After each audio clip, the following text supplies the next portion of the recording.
Assalamualaikum, apa kabar teman-teman semua? Semoga sehat selalu ya. Nah teman-teman, pada video kali ini gue mau sharing komentar yang ada di kolom komentar YouTube nih teman-teman. Ya, jadi ada yang sharing gini. Ibu saya juga sedang kritis karena leukositnya sampai 49.000.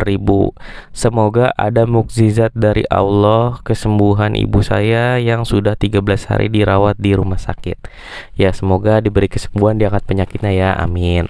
Ya, jadi gue mau sedikit cerita juga nih teman-teman tentang masalah leukosit tinggi. Ya, leukosit itu kalau pasien infeksi tuh ada yang sampai 100.000, bahkan pernah gua lihat ya 80.000, 90.000 ya. Itu infeksinya tuh udah menyebar ke seluruh tubuh, teman-teman. Nah, banyak juga yang nanya, "Bang, leukosit gua segini harus dirawat atau enggak ya?" Leukosit kalau enggak ada gejala apa-apa di badan kita, menurut gua lu kagak perlu dirawat-rawat, apalagi enggak ada keluhan yang sampai lu tuh ngedrop gitu kan. Nah, cuman kalau leukositnya naiknya cuma sedikit terus lu sampai ngedrop, nah itu juga harus dirawat. Sebenarnya leukosit itu tuh cuman indikasi ya, cuman indikator ya bahwa di tubuh lu tuh lagi banyak bakteri, teman-teman. Kasarnya gitu. Ya, nah ini kan katanya kan dia nih sampai kritis, teman-teman ya. Ya sebenarnya dokter itu tuh nggak bisa nyembuhin, teman-teman. Ini kalau menurut gue pribadi ya, tenaga kesehatan, tenaga medis itu nggak bisa nyembuhin. Yang bisa nyembuhin cuman Allah. Bukannya gue sok-sok ceramah ya, tapi memang kenyataannya seperti itu, sepengalaman gue. Jadi terus buat apa kita ke dokter, Bang? Kalau jawaban gue seperti itu, ke dokter itu adalah ikhtiar kita, teman-teman. Ya, kita itu berobat, kita mengusahakan yang memang benar secara ilmu pengetahuan. Manusia itu kan dikasih akal kan untuk berpikir ya, teman-teman ya. Banyak juga di masyarakat kita tuh yang masih dibodoh-bodohin ya. Jadi berobat aja, ini banyak banget dukun berkedok ustadz, teman-teman. Gue juga kesel banget ya.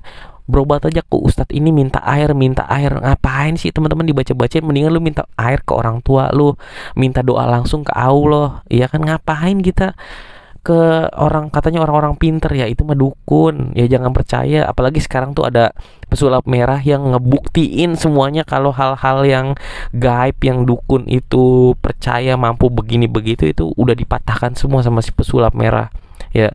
Tapi gue masih ketemu kok sama pasien gue, ini mah gue ada kiriman ya. Janganlah seperti itu. Kita tuh hidup udah di dunia modern, ilmu pengetahuan banyak nih. Gue kasih tahu ya, bedanya dukun sama tenaga medis. Kalau dukun itu cuman kira-kira ya, dia cuman pinter-pinterin kita doang, bego-begoin kasarnya. Kalau tenaga medis itu udah terbukti secara penelitian. Tapi Bang, kalau berobat ke medis, kata dokter, dokter juga belum tahu, udah dicek ini itu. Memang belum tahu ya, karena memang harus dicari tahu dulu penyakitnya tuh gara-gara apa. Misal gini, sering muntah nih ya, kita mau lakuin endoskopi. Pertanyaan pasien, emang kalau di endoskopi udah pasti ketahuan? Belum tahu ya, karena memang nggak tahu penyebabnya tuh gara-gara apa, makanya dicari tahu, teman-teman ya. Jadi memang harus apa ya, ya berkesinambungan, teman-teman ya. Jadi gue balik lagi ya, yang bisa menyembuhkan itu hanya Allah, teman-teman.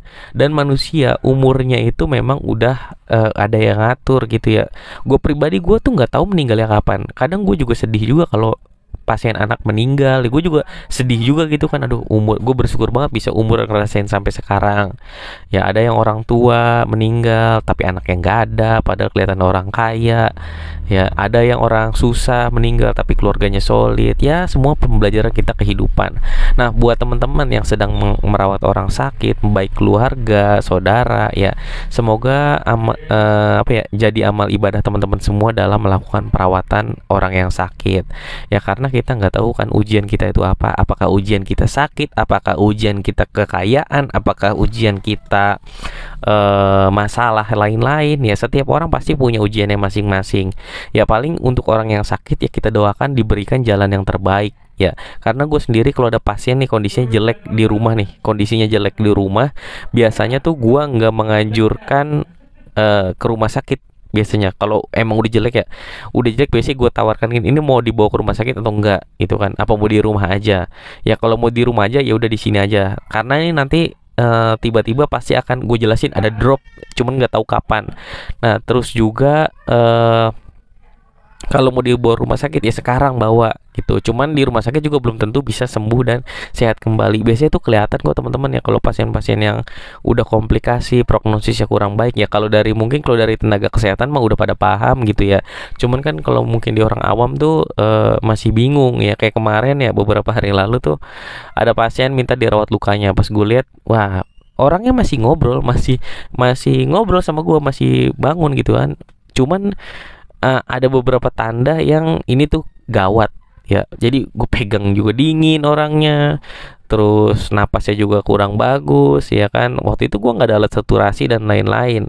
Akhirnya gue bilang ke keluarganya, ini lukanya nggak gawat ya, cuman metabolismenya kurang baik ya. Akhirnya gue anjurin dibawa ke rumah sakit kalau emang mau dibawa ke rumah sakit. Tapi kalau nggak mau dibawa ke rumah sakit ya udah di rumah aja. Nah akhirnya karena waktu itu hari Jumat dan itu gue tuh jam 10-an, kata keluarganya, ya udah nanti aja habis Jumatan karena nanggung waktunya ya. Cuman di situ gue jelasin lagi, ini kan kondisinya kurang baik ya, cuman memang apa namanya, ini tuh nggak bisa ketebak ya ambruknya kapan, apa ntar sebelum Jumatan, apa sesudah Jumatan, apa ntar malam, apa besok ya kalau nggak dibawa ke rumah sakit dan lain-lain. Akhirnya udah gue pulang ya jam 1 siang, kemudian gue dikabarin ya yang tadi gue rawat itu kakinya ya ternyata pasiennya udah meninggal. Ya, jadi seperti itu teman-teman. Intinya untuk masalah umur nggak bisa tebak-tebakan. Yang penting kita bisa ngelakuin yang terbaik untuk orang yang kita sayangin, kasarnya seperti itu. Ya sehat-sehat terus buat yang sakit. Ya semoga dimudahkan, diangkat penyakitnya.